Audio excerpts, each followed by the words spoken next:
kita masuk ya, kita masuk kawasan berikutnya adalah kawasan objek wisata Istana Air Taman Sari ya. Ini oke.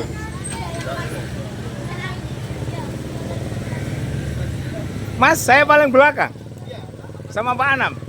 Nggak dicari saya tadi. Oh, sudah tahu. Oh, enggak, bukan DPO. Kalau hilang ada yang ngantar. Enggak DPO, daftar pencarian orang. Oh, enggak. Oke. Iya, oke. Ayo Mas, Mas.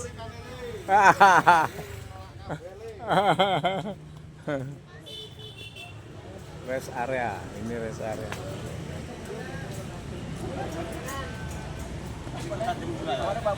Jakarta. Kenapa? Gimana Mas? Tajam juga, Pak. Hah? Ikut tajam juga sering. Tajam? Iya sering. Pokoknya SMA ikut, saya ikut gitu. Biar rame Mas, biar meriah. Iya, benar. Terus pokoknya merasakan jalan. Euforianya. Ya, seneng. Oke. Tempatnya seperti ini ya, banyak pengunjung-pengunjung dari luar negeri juga ini.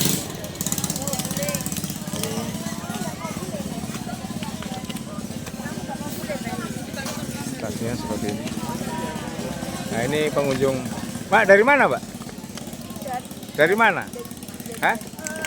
Pengunjung dari mana? Hah? Dari mana? Dari Cina. Oh Cina. Oke. Ya ini.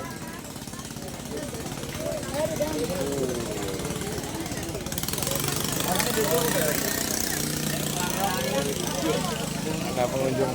Ini kayaknya orang asing ini. Ini orang asing. Mas, sama dari Cina apa Jepang, Mas? Kanada, Pak. Iki nek gak Cina Jepang iki. Ha iki Cina Jepang. Ini iki ya Jepang wisan iki. Jepang mati. Jejere kauman. Oke.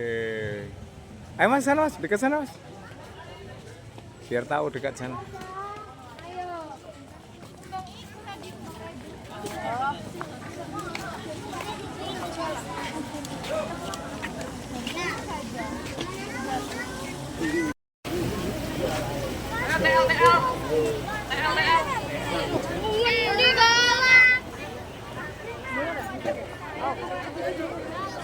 Baris dua.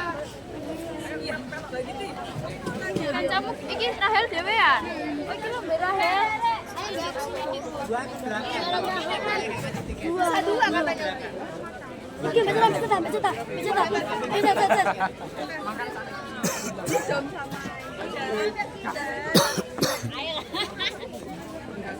Kita sudah nyampe situs Taman Sari Cagar Budaya, situs Pesanggerahan. Dari mana Pak? Saya ngantar Om, ngantar dari Sri Lanka. Oh, Sri Lanka. Travel. Driver dari Sleman. Oh, nggih. Iya. Jadi ya, tamu dari luar negeri ya. Iya, kemarin ke Bali, terus hari ini datang pagi ini langsung ke Kraton. Wis. Melencer terus, Mas. Dalam? Melencer terus. Alhamdulillah.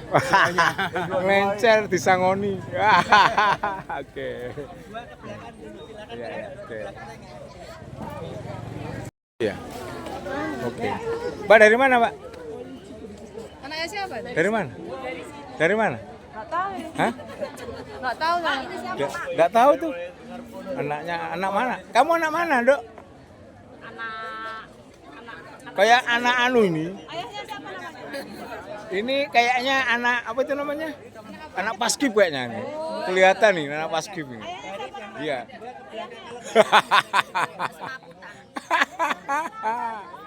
Oke. Ya ini Indonesia brand. Anak Indonesia ini ya. Jelali sangune lho ya. Oh sing nyangoni lho akeh. Gak aku tok, aku malah gak nyangoni. Orang mana sama Mas? Sleman, Pak. Sleman. Loh ini ada apa kok di sini? Ini pada antri sembako Pak. Enggak, jenengan. Jenengan dalam rangka apa ini? Oh, dalam rangka nganter tamu dari Sri Lanka. Oh. Sri Lanka, luar negeri. India kan? Oh iya India. Terus sampean bisa komunikasi? Ya sedikit-sedikit bisa Pak. Bisa Inggris. Kalau bahasa sana enggak bisa Bapak. Menurut saya, apa memang jenengan ini juga dulu punya pendidikan formal dari wisata, pariwisata? Enggak sih. Enggak juga. Enggak, karena tempat wisata tempat wisata komunikasi sedikit-sedikit. Seperti di Bali itu semua bisa dari kecil udah dibiasakan untuk bisa komunikasi bahasa asing. Akhirnya bisa karena terbiasa. Iya, bisa kan. Jadi, Seharusnya rezekinya- kalau anak-anak sekarang harus belajar lebih giat karena itu sangat penting lagi. Pak. Bahasa itu penting untuk komunikasi. Yang sering dipakai bahasa Inggris. Iya, Kalau bahasa yang lain enggak? bahasa Indonesia Bahasa Indonesia. sama Jawa yang pasti tiap hari, Pak. Oke, Mas apa di sini? Mas Juli, Pak. Mas Juli, ini nyari duitnya enak, koncoan sama orang asing sama turis ya. Ini dolan tapi dapat uang ini. Kalau saya kerjanya harus banting tulang, peras keringat, jadi guru olahraga jempalik. Disyukuri, Pak. Disyukuri. Gitu ya, oke, siap. Terima kasih. Mas apa? Yuli. Mas Yuli, makasih Mas. Semangat Mas ya. Semoga sehat panjang umur ya. Amin, amin, Banyak amin. rezekinya. Oke, berkah Mas. Iya, aku kepengen ro ngene panggonane apa jenenge Taman Putri. Taman Putri ya. Kepengen tahu kayak apa sih pemandiannya? Apa? Putri. Nggih. Ini untuk apa, Mas? Tutup tiket Pak, pengganti Oke, terima kasih. Boleh masuk ya? Oke. Ya, oke. Kita digelang no. Digelang no. Pak Anam, iki judulnya Gelang Alit. Lah, ini niku Pak. Nek lagune iki Banyuwangen. Gelang Alit. Wis Oke. semene lah. Wis nanti gawe Gelang Alit. Oke. Ison nyori kok edani. Iki judulnya Gelang Alit iki. Tapi gelangnya digawe diseno.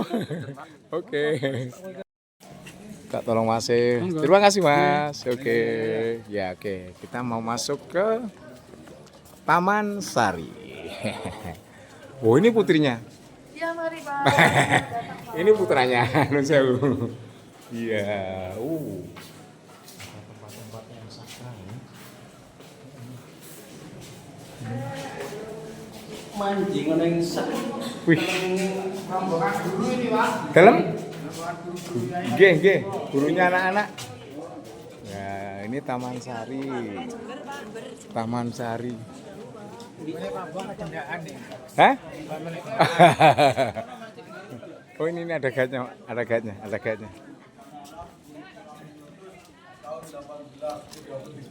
Gempa bumi tahun 1867, Gunung Krakatau meletus tahun 1883. Sehingga Taman Sari ini hancur. Bisa dikatakan 75% hancur. Maka 1972 Taman Sari direnovasi yang pertama kali oleh Sultan Hamengkubuwono yang ke-9. Tujuannya untuk dibuka wisatawan. Makanya dibuka wisatawan tahun 1974. Sampai sekarang alhamdulillah masih digunakan untuk wisatawan.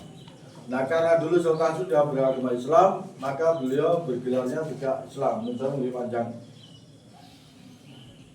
Ngaso dalem sampai dalem Kanjeng Sinuwun Sri Sultan Hamengkubuwono Senopati ing Ngaloga Abdurrahman Sayyidin Panodogama Kalifatullah ingkang jumeneng sepindhah wonten tlatah Ngayu Jakarta Timur. Kalau apal 100.000. Ini gaji 100.000 lah tuh. Saya Pak. Saya. Jangan ingat-ingat pakai itu tapi. Nah jauh itu sudah kemudian gelarnya Islam. Sayyid itu dari Husain bukan Hasan. Makanya saya di Jogja itu kalau ada pernikahan di bulan Muharram jarang sekali karena 10 Muharram kita puasa sunat 2-3 hari, maka kita tidak boleh untuk mengadakan pesta yang sifatnya bersenang-senang. Karena kita berduka cita. Nah itu konteks dari agama Islam untuk kenapa bulan Asyura tidak ada pernikahan di Jogja. Alasannya itu bukan masalah kronik itu jauh, ya kan mencuci pusaka, bukan masalah itu lah, masalahnya tetap dengan agama. Nah Taman Sari ada 5 peradaban dari agama Hindu, Buddha, Islam, Cina, Eropa. Eropa arsitekturnya dari Portugis, Cina ada Sebul Naga dari Cina, Islam Mataram dari agama Islam, Buddha mengajarkan meditasi, nanti ada Sebul Bunga Lotus, Hindu mengajarkan tradisi sesajen. Salah satu simbol agama ini di atas pintu itu ada namanya Kalamakara. Kalamakara adalah simbol untuk kekuatan tolak bala penjaga pintu, maka semuanya letaknya di atas pintu. Nah, untuk Taman Sari ini pintunya menghadap ke barat untuk membuktikan bahwa dulu seorang sudah Islam, maka diarahkan ke kiblat. Pemahaman orang zaman dulu, mohon maaf, kiblat itu lurus, pemahaman orang zaman dulu. Nah, oleh beliau Kiai Haji Ahmad Dahlan setelah belajar di masjid, baru kiblatnya disirongkan. Jadi kalau kakak-kakak nanti sholat di Jogja, kok sopnya lurus, kiblatnya lurus, itu jangan salah, masjidnya sudah disirongkan. Tapi nanti kalau kakak sholat di Jogja, kok masjidnya lurus tapi sopnya yang disirongkan, itu masjid lama. Berarti masjidnya masih ke barat, sopnya yang disirongkan, sajadahnya yang disirongkan. Itu masjid bangunan lama. Jadi semuanya benar, jangan bingung. Karena kalau orang bingung, dulu masjidnya kemarin kok serong, ini kok enggak. Nah, itu antara masjid lama dan masjid baru aja. Belakang ini gapura panggung. Dulu fungsinya kalau sultan naik ke atas, beliau dari balkon atas untuk melihat tari-tarian di tengah-tengah. 1, 2, 3, 4 tempat gamelan atau musik tradisionalnya. Semua putri diwajibkan harus bisa menari, diciptakan sebagai anak yang lemah lembut. Lemah lembut dalam arti tutur kata, berbicara harus lembut dengan lemah lembut. Maka Taman Sari bagian tempat untuk pendidikan putri-putri sultan. Sebagai contoh, pintunya dibuat pendek semua. Nanti kalau kakak-kakak masuk harus selalu menundukkan kepala atau menghormati.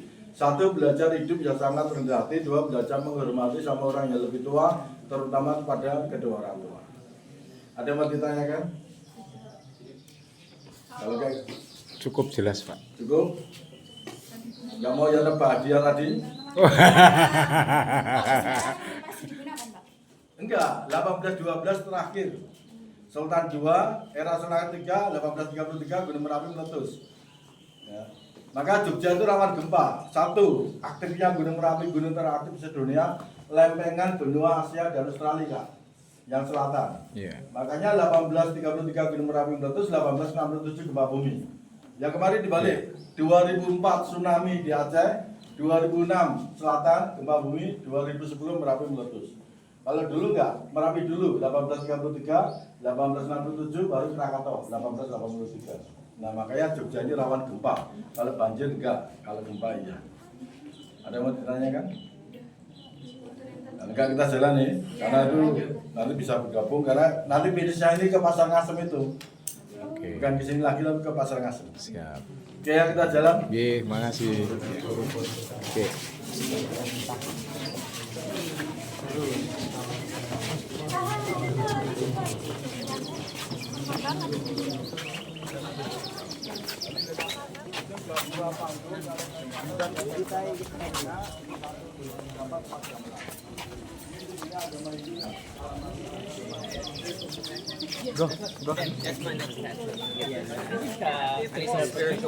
Ini gapura panggung. Wow, itu tempat untuk melihat putri dari atas sana.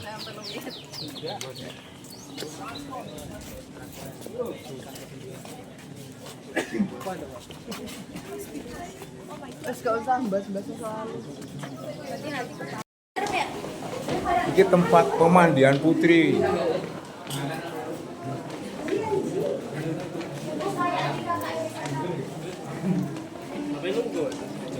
Oke kakak, ini ada 3 kolam. Kolam pertama sebelah utara diberi nama Umbul Kawitan. Kawitan itu kita untuk putri-putri yang masih kecil, 5 tahun ke atas. Yang sebelah ini Umbul Binangun. Binangun itu mohon maaf, membangun sebuah keharmonisan. Ini khusus untuk putri-putri yang remaja, usianya 10 tahun ke atas. Belakang itu Umbul Panguras. Panguras itu untuk putri-putri dewasa, usianya 15 tahun ke atas. Dulu kalau mandi pakai kemben, kain panjang, rambut harus panjang untuk belajar sabar secara otomatis perawatan rambut. Dan ini dulu ada mata air kak, semuanya mata air. 1972 direnovasi, semua sumber mata air diperintahkan untuk ditutup supaya airnya keluar ke sumur di dalam yang apa. Dulu kalau kemarau semua yang atas itu kering karena keluar di kolam, maka dengan adanya sumber ditutup biar keluar ke di dalam. Itu kebijakan Sunan IX. Beliau sangat dekat sekali dengan rakyat, terutama dengan abdi di dalamnya. Nah, ini peradaban agama Buddha, bunga lotus. Nah, ini peradaban agama Buddha yang bawa bunga lotus itu Hindu, Kalamakara. Yang di bawah itu ada naga peradaban dari Cina. Maka ada 5 peradaban. Dan jauh atas dulu nggak ada rumah, diisi oleh kebun bunga, kenanga sama cempaka. Pot-pot ini bunga melati semua supaya baunya wangi. Yang pojok itu tempat untuk bakar kayu gaharu untuk aromaterapi pewangian. Itu ada tempat untuk bakar kayu gaharu untuk aromaterapi pewangian.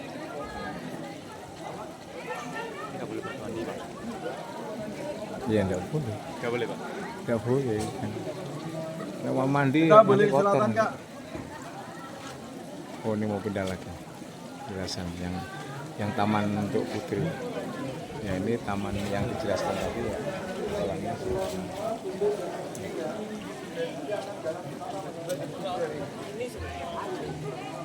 Boleh Kak foto satu-satu sama kalian nggak? Boleh. Kayaknya foto memang dulu dia buat kenangan. Nah, ini mohon maaf ya, ada falsafah Panguras itu membersihkan kan. Panguras itu membersihkan. Jadi gini Kak, Kakak bisa lihat itu ada lubang gede itu kan. Yang di bawah air itu loh. Nah itu mohon maaf, bila mana putri-putri yang dewasa mandi dilalah langsung dia datang bulan, dia harus ada di situ. Karena itu untuk mengeluarkan air lebih banter. Sehingga kotoran itu akan langsung keluar. Nah, itu spesial itu. Maka ini hanya khusus yang dewasa saja. Maka yang 5 tahun, 10 tahun ini yang dewasa 15 tahun ke atas. Maka diberi nama Umbul Panguras. dewasa dan putri semua ya. Putri semua, Taman Sari hanya untuk putri-putri semua. Kalau yang putra di mana? Putra Kasatrian, karena Indonesia kondisi masih perang melawan Belanda, belum merdeka, maka keraton atau sultan itu membutuhkan sebuah generasi kesatria yang sangat kuat. Maka muncullah seperti contoh Pangeran Diponegoro, itu putra dari sultan ketiga, ya kan? Nah, Putra Sultan Hamengkubuwono. Belum memberontak kepada Belanda. Nah maka sultan itu butuh kesatria. Maka kesatria itu menurut saya pada saat itu memang harus dididik benar-benar. Karena apa? Indonesia belum merdeka. Merdeka itu era Sultan ke-9 Iya. tahun 49. Iya. Tahun 45 itu di zaman Sultan ke-9. Makanya terbentuklah daerah istimewa Yogyakarta itu ya karena beliau Hamengkubuwono ke-9. Biarpun non sewu dulu beliau dari kecil sudah disekolahkan di Belanda, tapi jiwa nasionalismenya sangat tinggi. Tetap posisi itu tetap beliau berkiprah untuk di dalam kemerdekaan kepada kepada Soekarno, karena dulu jenderalnya tuh sakit-sakitan, jalan aja nggak bisa ditandu Jenderal Sudirman itu. Makanya dulu serangan umum diadakan di Jogja itu salah satunya pencetusnya Sultan 9. Cuman Soekarno pada saat itu juga bingung yang memimpin siapa. Nah makanya beliau menunjuk Bapak Soeharto sebagai komando lapangan. Nah itu Soeharto itu komando lapangan karena beliau dulu memang orangnya juga punya kelebihan di dalam komando itu loh. Dan hasilnya sempurna. 6 jam diadakan di Jogja, dan akhirnya kita bisa menunjukkan kepada luar negeri bahwa kekuatan NKRI masih ada. Apa yang kalau dalam cerita Janur Kuning itu? Janur Kuning itu terbentuk dari serangan umum 1 Maret. Ya Pak 6 jam Soeharto. di Jogja. Yang Pak Soeharto. Makanya ada beteng bedah. Beteng bedah itu beteng yang luasnya 8 meter itu dibedah. Itu kalau markasnya Pak Harto dulu di Bantul, dia malam-malam masuk ke keraton untuk berunding. Itu namanya di beteng bedah. Beteng bedah ada 2 di sebelah selatan itu. Tapi mulai sekarang beteng sudah dikembalikan. Kan? Itu sama ya, yang pojok itu untuk membakar kayu garu, pot-pot ini bunga melati semua, atas bunga kenanga sama cempaka. Kalau di Jember tak kira ono kembang telon Mas. Ada Pak? Ya kan? Ada. Telon itu apa ya? Biasanya untuk itu Pak, apa ya untuk yang sakral-sakral itu? Yang disebut kembang telon itu Mas Nun Sewu. Kenongo, Iya. melati, Melati. kantil. Oh. Nah, 3 bunga ini simbol dari agama Hindu Trimurti. Brahma, Wisnu, Siwa. Brahma itu menciptakan, simbolnya bunga kenongo. Wisnu itu memelihara, simbolnya bunga melati. Siwa itu kantil, simbolnya bunga kantil itu penghancur. Nah maka Trimurti kalau jadikan satu Tritunggal, satu berarti Sang Maha Pencipta. Sang Maha Pencipta punya sifat 3, menciptakan, memelihara, dan menghancurkan. Maka kembang telon itu untuk sesajen. Nah, saya itu tradisi Kejawen, sesajen. Nah makanya kalau kita orang Islam kita harus paham dengan sifat 20. Kalau orang Jawa memahami 3 sifat itu intisarinya, menciptakan, memelihara, dan menghancurkan gitu. Nah itu dari filosofi kembang telon itu. Makanya ini wasis sajen itu, mesti kembangnya telur itu. Iya. Kalau ada mawar merah mawar putih berarti setaman. Nanti ada 7 berarti ceritaman. Ya kan? Nah kalau itu meditasi hanya 3 bunga itu. Itu unsurnya dari agama Hindu sebenarnya. Maka tradisi sesajen itu diajarkan dari agama Hindu. Makanya pelajaran kejawen itu bagus, tapi tradisinya kurang pas. Bukan nggak pas, kurang pas. Makanya saya katakan kenapa bagus? Beliau berpesan dari agama Hindu, Hindu itu dharma, dharma itu perbuatan. Dan jenengan ini dikon berbuat kebaikan selama kalian masih hidup. Berarti itu hablum minanas. Nah, nanti yang Buddha, Buddha kan meditasi, hubungan langsung pada Sang Maha Pencipta. Hanya dipesani, berhubunganlah dengan Allah selama masih bernapas. Kalau yang sudah nggak bernapas selesai, berarti pertanggungjawaban. Nah itu pelajarannya simpel, tapi benar kita ini. Nah masalah tradisinya yang nggak pas, contohnya kalau ada kan banyak petani kan Jember, petani ya, tapi kan panen raya itu tasukuran, benar. Karena tasukan menunjukkan kita bersyukur, berwujud, sedekah itu benar. Tapi ada yang sifatnya non sewu, pakai sesaji, pohon yang gede, nah, itu yang nggak pas itu. Ya kan? Jadi kita harus paham ke situ. Kalau untuk sedekah boleh, kita panen raya boleh, tasukuran, namanya kita bersedekah dengan alam karena kita berhasil panennya kan gitu. Tapi kalau yang misalnya gede ngambil sesajen, nah itu nggak pas. Jadi, kita jalan naik ke atas. Pak, saya tanya dulu Pak, kaitannya dengan Hamengkubuwono ke-9. Jadi saya ini gurunya anak-anak Pak. Jadi saya masih ingat presiden yang saya tahu karena saya sekolah tahun 74, presidennya sudah Pak Soeharto. Dan wakil presidennya Sri Sultan Hamengkubuwono ke-9. Ya. Jadi apakah sejak pemerintahan Pak Soeharto itu wakil presiden yang pertama Sri Sultan Hamengkubuwono ke-9 itu? Iya. Jadi ini nyimpang seko nganu ya, nyimpang seko apa? Pendidikan sebenarnya. Ini kalau aku terangkan nyimpang seko pendidikan tuh. Enggak apa-apa Pak. Enggak apa ya. Enggak, fakta yang penting. Ya. Fakta yang penting Jadi fakta. gini, strategi perang, bukan strategi Pak Harto itu cerdas. Dulu jenderal itu banyak Kak. Semua jenderal itu banyak, enggak hanya Pak Harto toh. Nah Pak Harto ini waktu menjadi presiden, dia mengangkat seorang raja sebagai pendamping. Ini peredam Kak. Kalau dia nggak ngangkat ini, ribut, karena jenderal masnya. Nah semua jenderal ini menghormati sultan, maka dia diam. Gitu. Karena ini orang yang dihormati justru wakilnya, bukan presidennya. Sedang pangkat itu jenderal. Nah makanya dia mengangkat sultan sebagai wakil presiden itu untuk peredam semua jenderal supaya diam. Nah ya, beliau paham ini nanti akan mengundurkan diri. Makanya sebelum mengundurkan diri, semua jabatan TNI ya itu beliau harus pegang semua. Maka dia menempatkan Kopassus anak buahnya, Pakosrat anak buahnya, Marini buat anak buahnya, semua anak buah. Pada saat ini mundur, keamanan kondusif. Ya, kondusif. Itu strategi namanya. Ya kan? Karena kalau nggak ngangkat ini ribut. Jenderal nggak hanya beliau kok. Yang lebih tinggi juga ada Nasution masih hidup. Jenderal masuk tinggi ya kan? Nah, M. Yusuf ada ya, masih hidup. Nah, makanya di sini dia membuat peredam. Peredamnya siapa? Sultan ke-9 sebagai peredam. Tapi dia paham ini akan mengundurkan diri. Maka wakil presiden pertama kali Bapak Soeharto adalah Sultan ke-9. Setelah itu baru diganti Pak Adam Malik. Iya. Makanya sama berapa masa bakti ya Pak? Saya lupa. Pak siapa si Sultan itu jadi wakilnya Pak Harto sampai berapa masa bakti? Oh enggak sampai masa bakti. Enggak sampai. Itu mengundurkan diri. Itu enggak sampai 2 tahun kalau salah. Begitu ya? Iya, enggak sampai 2 tahun dia mengundurkan diri. Oh iya. Nah makanya beliau kalau nggak salah beliau menciptakan buku Tahta untuk Rakyat. Tanpa rakyat saya tidak bisa bertahta dan rakyat lebih utama daripada jiwa raja saya.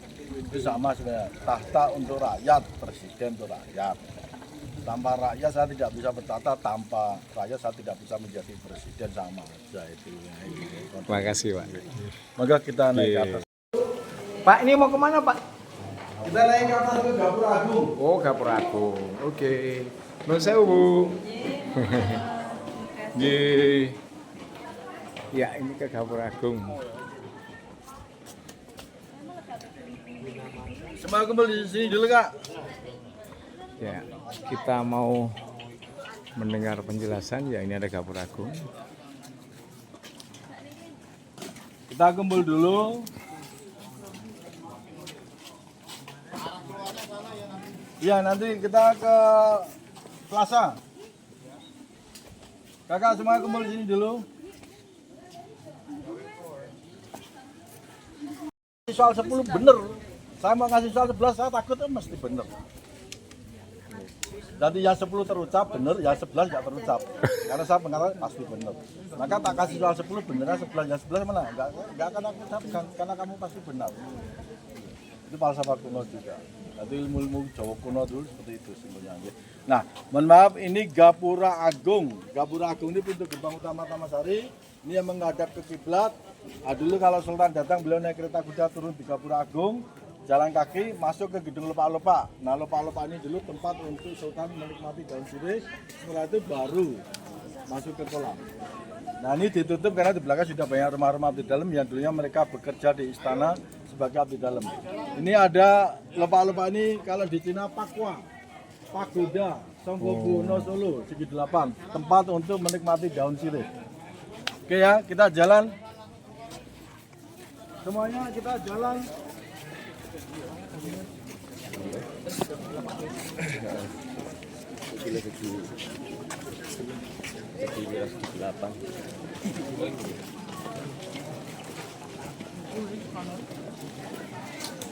Ini sudah, Pak, ini sudah keluar area. Agak, kita masih jalur, kami arahnya keluarga tempat yang ditentukan oleh panitia. Oke, Hati-hati siap. awas kepala semuanya. Oke, siap.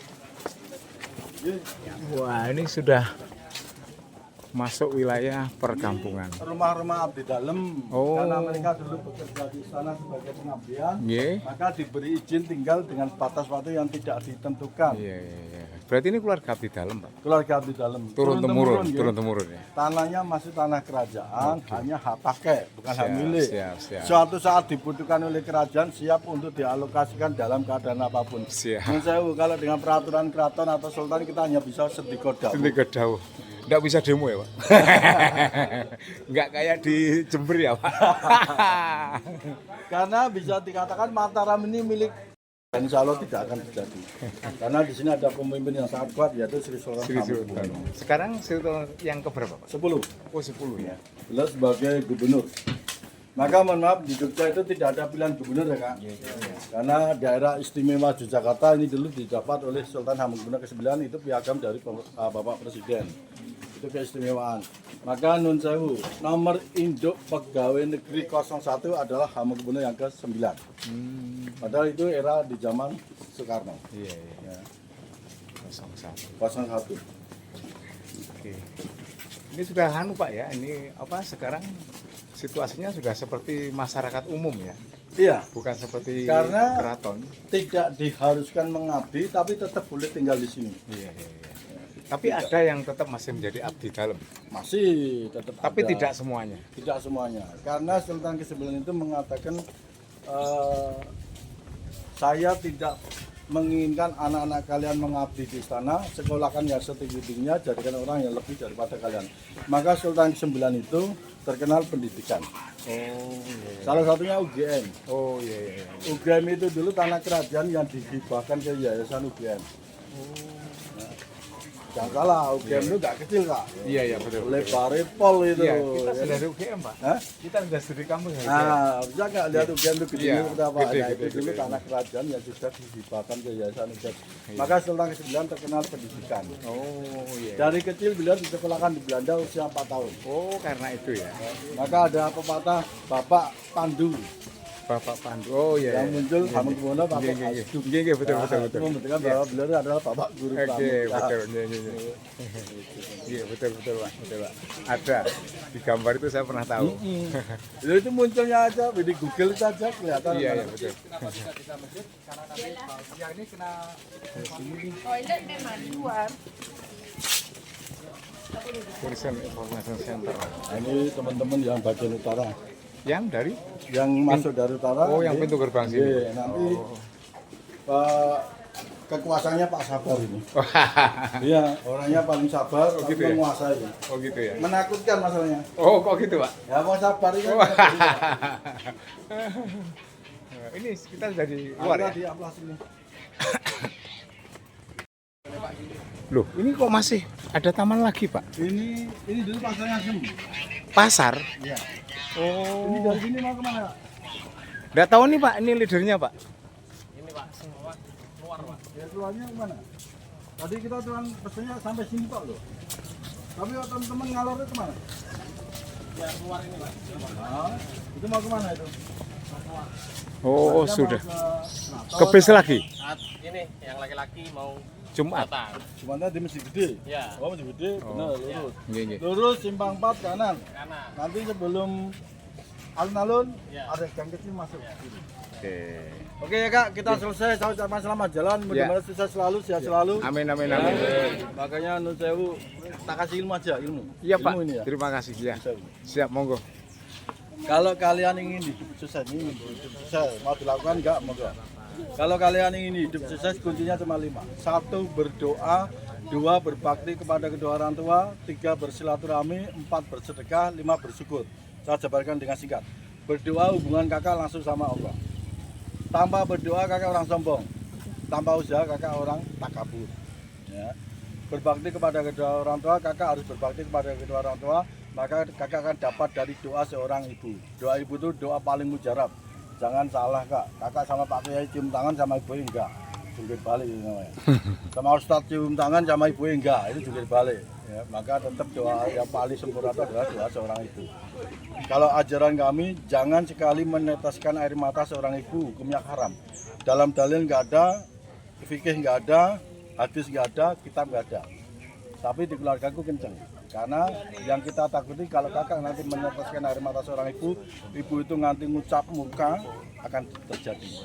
Nah ucapan yang orang murka itu mesti terjadi, seorang ibu tapi ini. Nah bersilaturahmi, kalau kakak punya usaha harus banyak teman, saudara, kolega, rekanan. Kakak punya musuh satu terlalu banyak, punya saudara 1000 kurang banyak. Artinya di dalam kehidupan gak bisa punya musuh, semuanya teman dan saudara. Yang keempat bersedekah, dengan kakak bersedekah kakak akan dapat imbalan dari arah manapun. Kuncinya 1 bersedekah ikhlas. Yang kelima bersyukur. Dari kecil kakak dilahirkan, digedein, disekolahkan sampai ke Taman Sari. Mohon maaf, kakak harus bisa mensyukuri nikmat pemberian yang Maha Kuasa lewat kedua orang tua. Itu sifat syukur. Jadi jenengan sekarang dari orang tua dilewatkan untuk jenengan. Besok kalau jenengan punya anak dan punya istri, jenengan sebagai pelewatan. Itu hukum alam. Saya niki kowe njaluk sangu karo bapak simbok, sesuk kowe dijaluk sangu karo anak-anakmu. Itu namanya hukum alam seperti itu. Ya. Nah, maka mensyukuri nikmat pemberian Allah lewat kedua orang tua. Nah, orang tua hanya sebagai pelewatan, besok kalian juga akan menjadi pelewatan.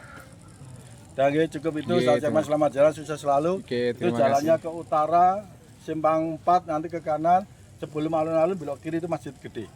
Masjid Gede dibangun oleh Sultan Hamengkubuwono yang pertama.